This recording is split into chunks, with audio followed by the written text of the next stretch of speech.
Hello everyone, it's me, Anthony Couch, guitarist on YouTube, and today, yet again, I'm talking about speed.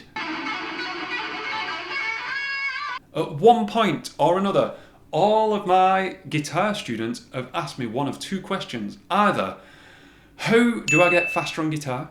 Or, why have I stopped getting faster on guitar? I think there are a few pitfalls that people fall into. Maybe you're falling into a couple of these pitfalls. But first, before I get into this, I want to know from you, how would you answer that question? How do you get faster on guitar? Let me know down there in the comments.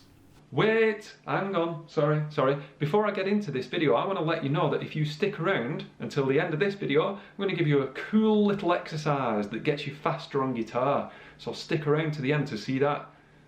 Sorry.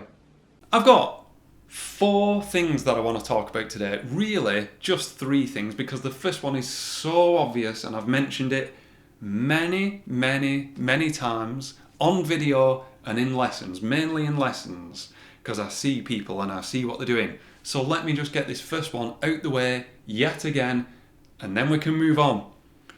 You're practicing too fast. I'm not going to go into detail. You know why not. Because it's obvious, isn't it? You need to program this stuff into your fingers with relaxation, with the right picking pattern and all that stuff, and that's only done when you play it slowly and then build it up gradually. Right, that's it, that's all I'm talking about. Okay, moving on. Misunderstanding what speed guitar is and what it involves. This is a big one. It's very easy to watch your guitar playing heroes on stage playing a million beats per minute, all those super fast sweeps and tap and stuff, and they're sweating and they're on the knees and they're pulling their faces and thinking that is what speed is. Speed is effort. Speed is the opposite of effort.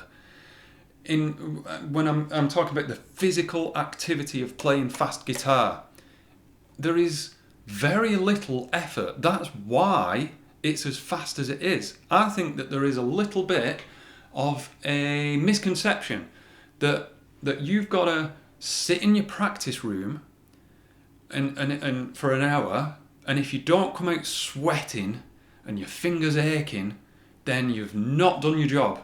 That's not really what it's about.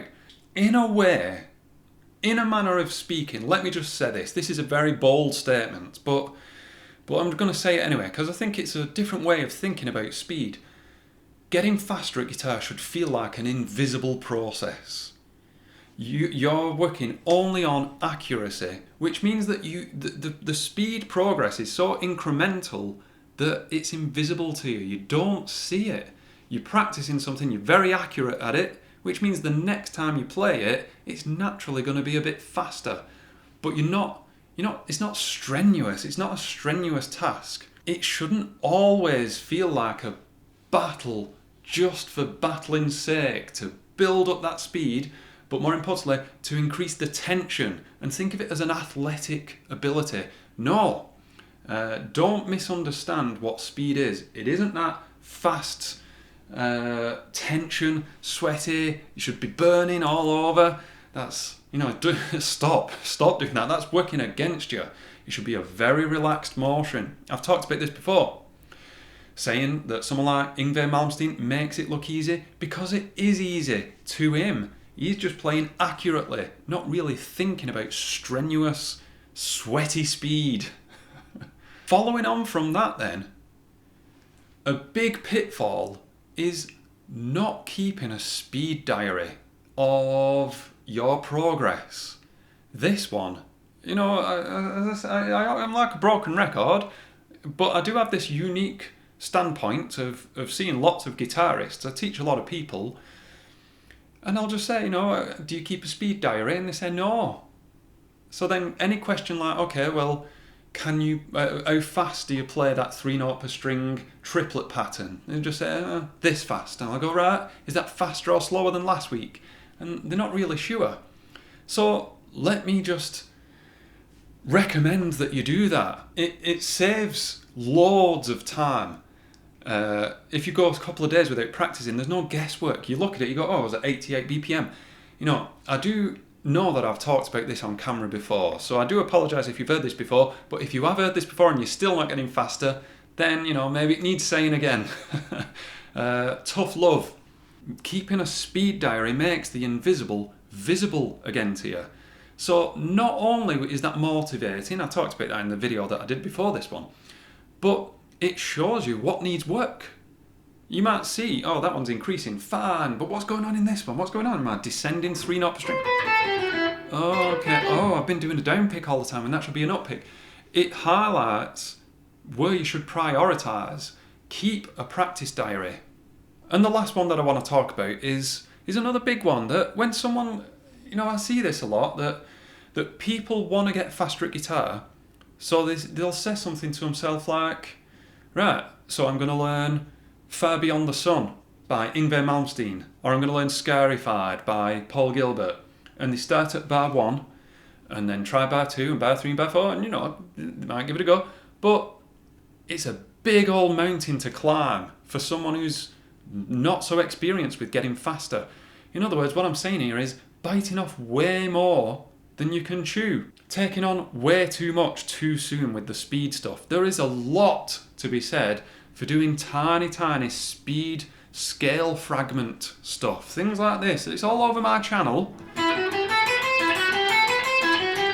Have a look at some of my videos with the clickbaity titles of "This will get you faster" and all that stuff.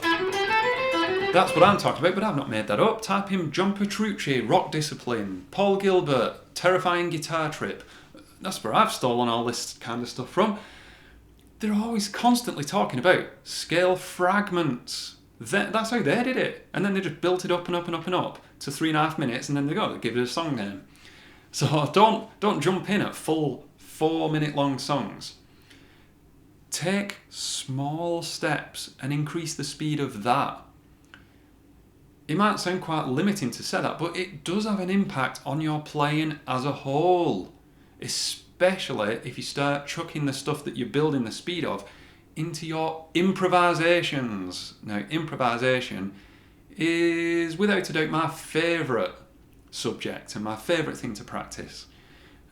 So I'm always going to champion that, but it's only when you consolidate your speed playing into real life improvisational settings that you know you've cracked it, and then you can move on to the next thing. Well, before I wrap up this video, thank you for sticking around. I promise you that I was going to show you a really cool exercise that I think really helps build speed and coordination. Here it is. Going to get you to play fret 12 on string 1. And I want you to think of 1, 2, 3, 4, 5, 6, very strict alternate picking, little finger, and then you're going to descend down in 6s, this pattern.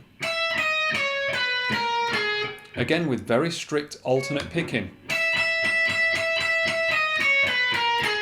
Like that. The reason why I'm getting you to do this is because that first group of 6 is a really strong way of setting this hand up for that nice, relaxed, counted, considered way of picking, which is required for super fast playing.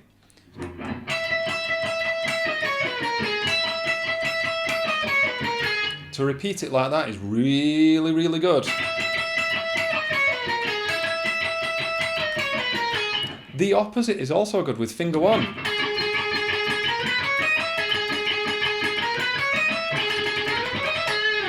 Give it a go.